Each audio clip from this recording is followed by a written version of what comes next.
তোমাকে এই বাড়িতে আর কিছুতেই ঢুকতে দেব না। এটা আমার স্বামীর ভিটে, যতক্ষণ না পর্যন্ত আমার স্বামী কিছু বলছে আমি এই বাড়ি থেকে এক পাও পাবো না। আমি বাড়িতে ঢুকবই, আর এক্ষুনি ঢুকবো। সরুন, আয় রুচি। কি সাংঘাতিক! ও মেজো কাকি, এসব কি? বাবু, বাবু, কি রে? ও আমাদেরকে এত কথা শুনিয়েছে, তারপরে আজকে এই বাড়িতে আবার ঢুকে এলো। তুই ওখানেও কিছু বলিসনি বাবু, তুই এখানেও। মা মা মা মা প্লিজ, কথায় কথায় এত অশান্তি হাঙ্গামা আমার আর ভালো লাগছে না। আমি আর নিতে পারছি না মা। অযথা অপ্রাসঙ্গিক কারণগুলো নিয়ে সবসময় অশান্তি কেন করছো এরকম?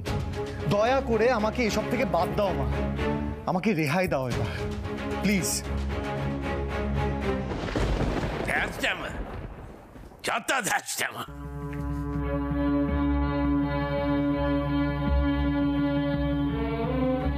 বাবু পর্ণাকে কিচ্ছু বললো না? কৃষ্ণা, শোধরাও, নিজেকে শোধরাও, নইলে একদিন দেখবে নিজের ছেলেও দূরে সরে গেছে। শোধরাও।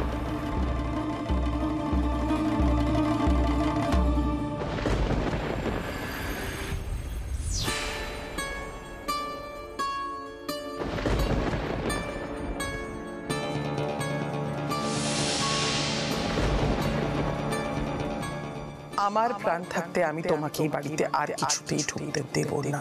এটা আমার স্বামীর ভিটে, যতক্ষণ না পর্যন্ত আমার স্বামী কিছু বলছে আমি এই বাড়ি থেকে এক পাও পাবো না। বাবা আমি পাগল হয়ে যাব, পাগল হয়ে যাব আমি। ঘরে একটু জলও থাকে না। চল।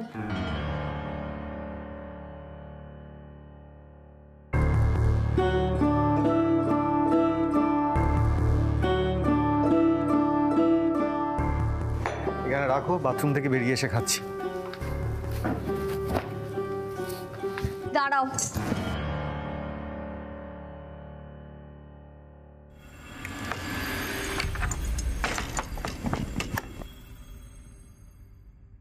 তোমার সাথে আমার কথা আছে সৃজন, বসো। দেখো সকাল থেকে না অনেক ধকল গেছে, আমার এখন কথা বলতে ভালো লাগছে না।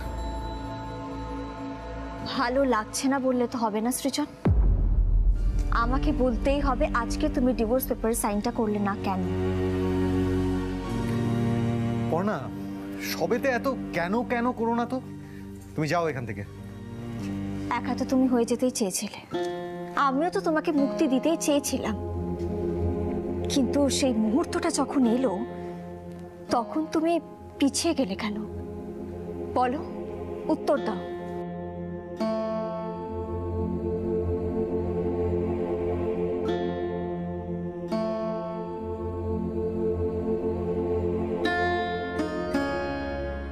এড়িয়ে গেলে কিন্তু চলবে না সৃজন। আমাকে যখন তোমার এতটাই অপছন্দ, আমার প্রতি যখন তোমার এতটাই ঘৃণা, আমাকে নিয়ে যখন তোমার এত অভিযোগ, তখন আমার থেকে আলাদা হয়ে যাওয়ার মুহূর্ত যখন এলো তুমি ঘাবড়ে গেলে কেন? নিজেই তো ডিভোর্স কেস ফাইল করলে, কিন্তু যখন সই করতে হতো তখন তোমার হাত কাঁপলো কেন সৃজন? সব সময় তোমার এই জেরা করাটা বন্ধ করবে পর্ণা প্লিজ। আমার ইচ্ছে বলে কিছু থাকতে পারে না। সব সময় সবকিছু নিয়ে কেন তোমাকে জবাবদিহি করতে হবে আমায়? পর্ণা, দয়া করে আমার সমস্যা নিয়ে আমায় থাকতে দাও, তুমি প্লিজ যাও এখন। সমস্যাটা যখন আমায় ঘিরে তখন তো আমায় এর সাথে জড়াতেই হবে সৃজন। আজ তোমায় নিজের মুখোমুখি আমার মুখোমুখি হতেই হবে। আজ তোমাকে বলতেই হবে কেন আমাকে দূরে সরিয়ে দিতে চেয়েও তুমি আমাকে ছেড়ে যেতে পারছো না। তুমি তো তোমার মায়ের সমস্ত কথা শুনো। আজকে মা বারবার করে তোমাকে বললো কাগজে সই করতে, কিন্তু তুমি করলে না। কেন করলে না সৃজন? আমার উত্তর চাই, উত্তর দাও। কি হলো? চুপ করে আছো কেন? চুপ করে থাকলে চলবে না সৃজন, আমার উত্তর চাই। আমার দিকে তাকাচ্ছ না কেন তুমি?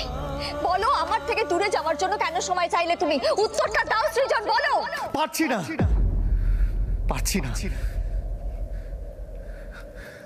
আমি তোমাকে ভালোবাসি বলেই তোমাকে ডিভোর্স দিতে পারছি না। ওটাই আমার দুর্বলতা। তাই হাজার চেষ্টা করেও আমি তোমাকে ছেড়ে বেরোতে পারছি না পর্ণা। তুমি তো সবই বোঝো, এটা বুঝলে না? সৃজন,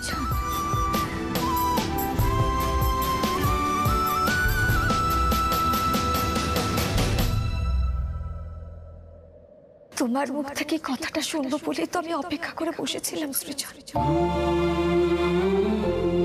তুমি নিজে মুখ ফুটে কথাটা না বললেও আমি কিন্তু জানতাম যে তুমি শুধু আমাকেই ভালোবাসো। সেই ভালোবাসার জোরের উপরই তো বিশ্বাস রেখে থাকবো না। এখন কথা ঘোরানোর দরকার নেই। আমি যে তোমার মতো অত সূক্ষ্ম নই সেটা সবাই জানে। আমি যা বলি সরাসরি বলি, আর বলতে না পারলেও আমি আমার মনের ভাবটা প্রকাশ করি। আমি যেই বললাম ভালোবাসি, তুমি বলছো কি? তুমি বলছো নিজের ভালোবাসার জোরের ওপর বিশ্বাস রেখে তুমি সব করছিলে। সৃজন, আমি তো তোমাকে কতবার বলেছি যে আমি তোমার সাথে আমার সম্পর্কটা বাঁচাতে চাই, আমি তোমার সাথে থাকতে চাই, তাই আমি এত লড়াই করি, মায়ের সাথে ঝগড়া করি, আরো কত কি করি। সবটাই তো তোমার জন্য সৃজন, শুধু তোমার জন্য। কিন্তু তুমি ভাবো আমি জেদ করে বুঝি এসব করছি, অকারণ তোমার সাথে ঝগড়া করব বলে এসব করছি না সৃজন। একটা মেয়ে এত কষ্ট পাওয়ার পরেও তোমাকে ছেড়ে চলে যাওয়ার কথা ভাবতে পারে না। ভালোবাসা ছাড়া সেটা সম্ভব নয় সৃজন।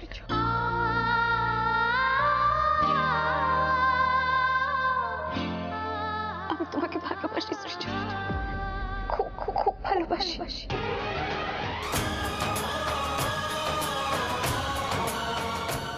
তবু নিজে থেকে কোনোদিনও কথাটা বলোনি।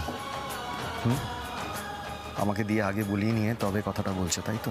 মোটেও না, আমি আগেও বলেছি, হয়তো এইভাবে বলিনি কিন্তু বলেছি। সেই পর্ণা দত্তের সঙ্গে তো সৃজন দত্ত বরাবর কথায় হেরেছে, এবারে অন্যথা হয় কি করে? হ্যাঁ,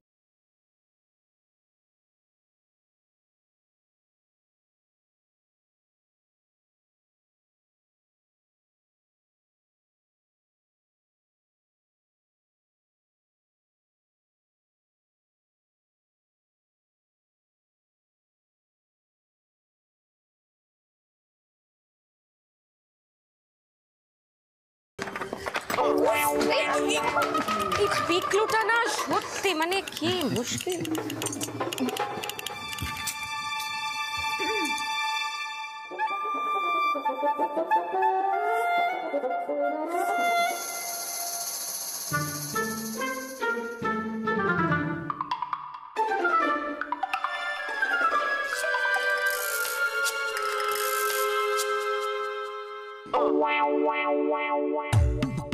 বাবা তুমিও এদের সঙ্গে? না, আমি আসলে আসতে চাইনি, ওরা জোর করে নিয়ে এলো আমাকে।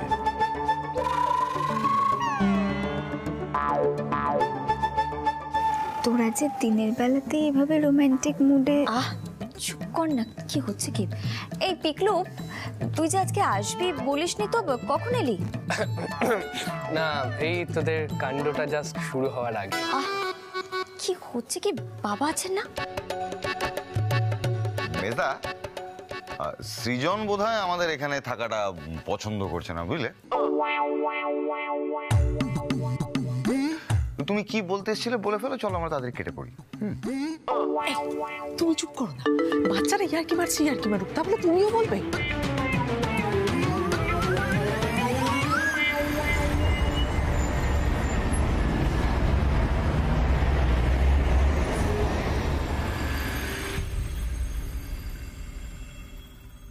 সৃজন, তোর ফোনটা একবার চেক কর। এখন আবার ফোনে কি দেখবো? তুই দেখ না, তুই দেখ, তারপর আমরা বেরিয়ে যাবো। দেখ দেখ দেখ চনু, বেশি বাড়াবাড়ি করিস না। আচ্ছা তুমি কি মেসেজ পাঠালে আমাকে? দেখি না, দেখ দেখ দেখ,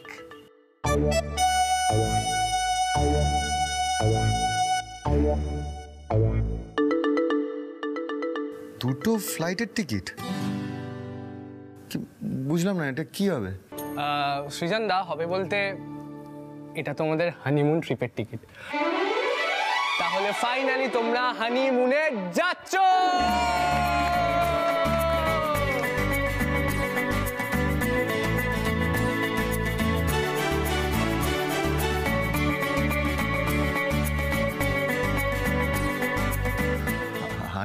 ট্রিপ। রুচিরা দি, দাদা মনে হয় অলরেডি ডেস্টিনেশনে পৌঁছে গেছে। একদম যা বলেছিস বর্ষা। শুধু তাই নয়, মেজদা কি করেছে জানিস? মেজদা শুধু যাতায়াতের টিকিট দেয়নি, তার সঙ্গে হোটেলের রুমও অনলাইনে বুক করেছে।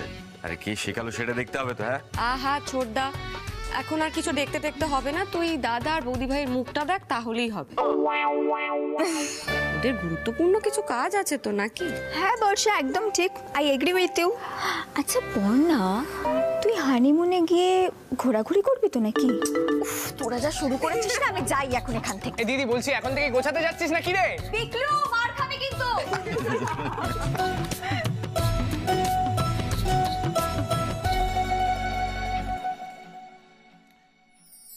থ্যাংক ইউ বাবা, থ্যাংক ইউ। এটা কিন্তু আমার জীবনে অন্যতম বড় সারপ্রাইজ হয়ে থেকে যাবে।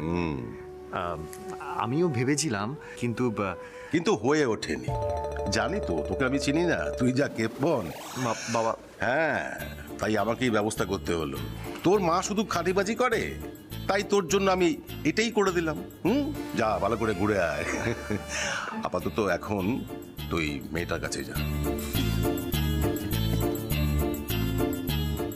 এই শ্রীরাম, আমি বলছি কি, তোকে কি আমি ঘর অব্দি পৌঁছে দিয়ে আসবো?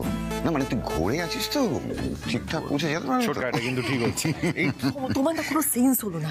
তুমি তোর কাকা নাকি? চলো তো, চলো আগুন লেগেছে। ঝগড়া করো না কিন্তু, এই ছোটকা, ঝগড়া করো না।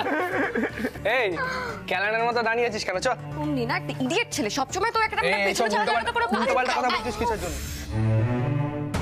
রুচি, জয়ন হাতটা ছাড়ো, কেউ দেখে ফেললে খারাপ ভাববে।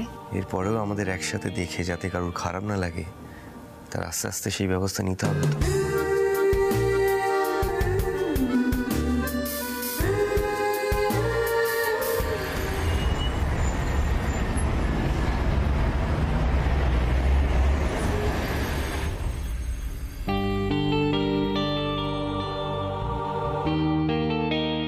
সৃজন, তোর ফোনটা একবার চেক কর।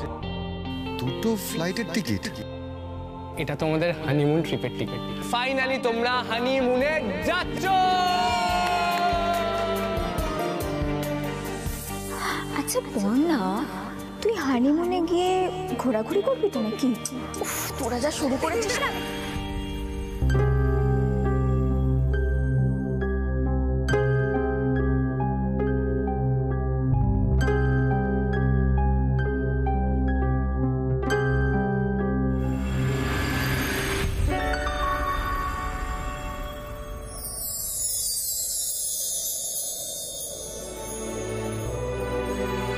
তাহলে ফাইনালি আমরা হানিমুনে যাব। আমার তো এখন থেকেই ভেবে এক্সাইটেড লাগছে। তোমার কেমন লাগছে? এই যে দত্তমশাই, আপনি আগে গিয়ে দরজাটা বন্ধ করুন। কেমন লাগছে সেটা বলতে শুরু করব, তারপরে দেখবো হুড়মুড় করে সবাই ঘরে ঢুকে পড়লো, তখন রাইট।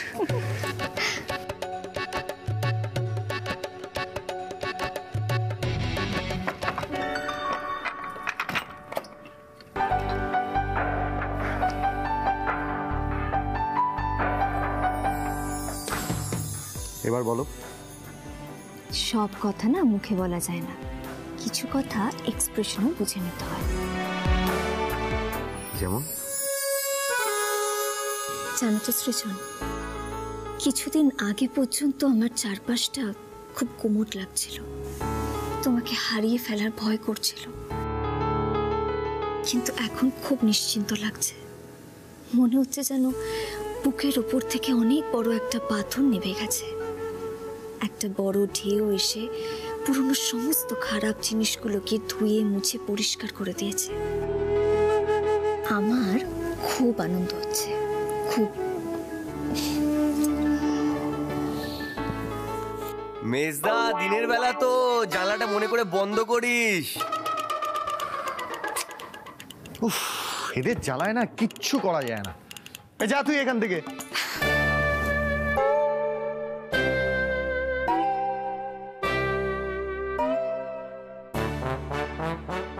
দাঁড়াও না, একবার হানিমুনে যেতে দাও, তারপর বুঝিয়ে দেবে সৃজন দত্ত কতটা রোমান্টিক। তাই বুঝি?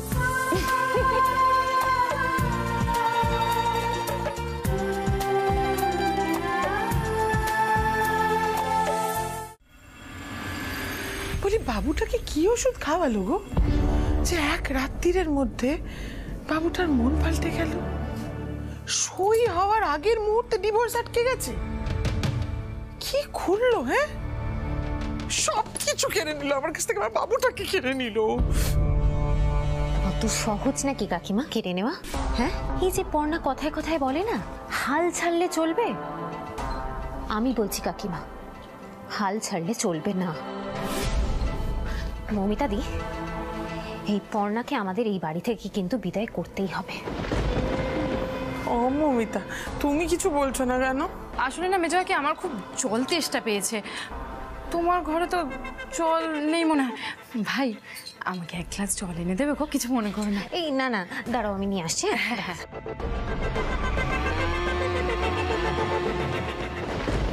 মেজো কাকি, আমি তো তোমায় কিছু বলতে পারছিলাম না ঈশা ছিল বলে। আমি জানি পর্ণা তোমার বাবুকে কি ছলাকলায় বশ করেছে, কি ওষুধ খাইয়েছে আমি জানি। কি? পর্ণা সৃজনকে দিল্লির লাড্ডু খাইয়েছে। মানে? মানে বুবাইয়ের বাবা রাত্রিবেলা পর্ণাকে সৃজনের ঘর থেকে বেরোতে দেখেছে।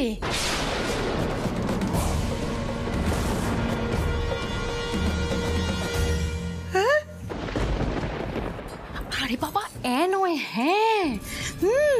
আরে হত রাত্রে পর্ণা সৃজনের ঘর থেকে বেরিয়েছে, তাও আবার আলু থালু অবস্থায়। মমিতা, এসব তুমি কি বলছো? মমিতা, আমার তো হাত পা পুরো ঠান্ডা হয়ে যাচ্ছে। তোমার আবার কথায় কথায় হাত পা ঠান্ডা হয়ে যায়, বুঝতে পারছো না পর্ণা কি চালটা চেলেছে? বাক্যে রক্তে স্বাদ পাইয়েছে। হ্যাঁ গো, আরে ছেলেদের তো এমনটা হয়। আরে তুমিও তো জানো, বলো। বাবু, মেজো কাকি এরকম হাঁপ শিকাচ্ছ কেন? মমিতা, আর কেন? বারবার বারণ করা সত্ত্বেও আমার বাবু ওই মেয়ের সঙ্গে ওই রাতে এক বিছানা মাগুছে। মেজো কাকি, তুমি শুধু শুধু সৃজনকে ভুল বুঝছো। ওর কি দোষ বলো তো? রাতের অন্ধকারে ওই মেয়ে যদি এখন ঘরে ঢুকে সৃজনের সাথে ওই নোংরা একটা মেয়ে, ওর কথা ভাবলেও আমার কিরকম গাটা গুলিয়ে উঠছে। বলি, আজ বাদে কাল যে পুরুষ মানুষের সঙ্গে তো ডিভোর্স হয়ে যাবে, সেই পুরুষের ঘরে রাত্রির বেলা গিয়ে ওরকম ঢলে পড়লি শয়তানি? ও মমিতা, মমিতা, তুমি ওই শয়তানির মোহ থেকে আমার বাবুটাকে বাঁচাও মমিতা। আমি দেখো মেজো কাকি, আমি বারবার তোমাকে বলছি এখানে সৃজনের কোনো দোষ নেই। দেখো এতদিন তো বাবু তোমার হাতের মুঠোয় ছিল। তুমি উঠতে বললে উঠতে, বসতে বললে বসতো, বউয়ের দিকে ফিরেও তাকায়নি। কিন্তু সৃজন প্রথমবারের জন্য বউকে কাছে পেয়ে গেছে। এখন ওরকম তোমার বকাঝকা ধমকে আর কাজ হবে না। কিন্তু মেজো কাকি, পর্ণা যখন ছলের আশ্রয় নিয়েছে, তাহলে তোমাকেও ছলের আশ্রয় নিতে হবে। পর্ণা সৃজনকে দিল্লির লাড্ডু খাইয়েছে। মেজো কাকি, তোমাকে সৃজনকে জয়নগরের মোয়া খাওয়াতে হবে। জয়নগরের মোয়া? বাবা, আমি কিচ্ছু বুঝতে পারছি না। তুমি তো কিছুই বুঝতে পারো না। বলছি ঈশাকে সৃজনের কাছে এগিয়ে দিলে কেমন হয়? ঈশা? আরে হ্যাঁ, ঈশা। তুমি তো এটা মানবে যে ঈশা পর্ণার থেকে অনেক গুণে ভালো, তাই না? ওরকম ছটপটে নয়, টাকস টাকস করে কথা বলে না।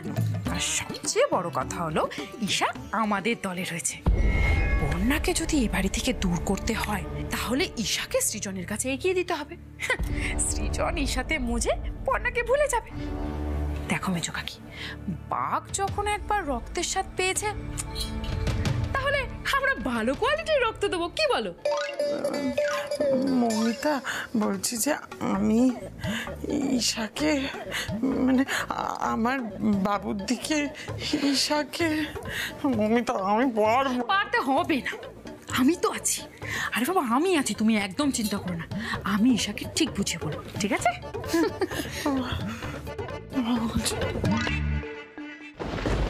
আমার বোনকে বাড়ি থেকে তাড়িয়েছিলে তো তুমি পর্ণা, এবার আমি তার শোধ তুলব।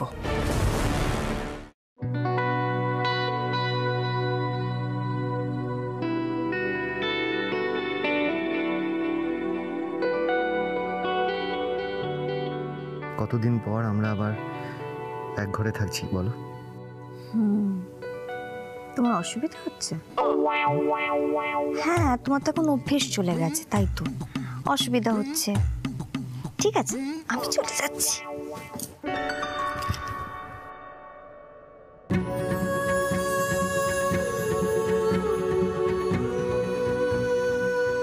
একদম বাড়াবাড়ি করবে না বলে দিচ্ছি। তাই আমি বাড়াবাড়ি করলে কি করবে তুমি?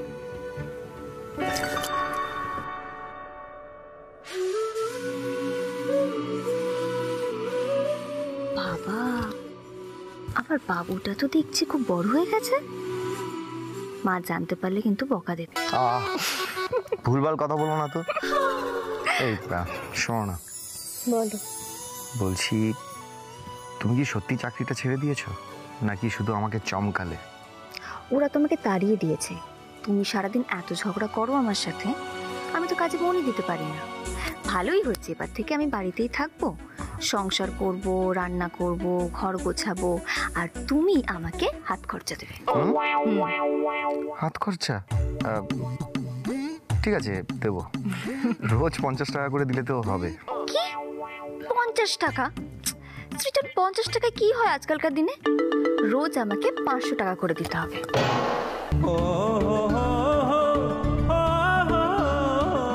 ওরে বাবা, এর থেকে তো তোমার চাকরিটাই ভালো ছিল।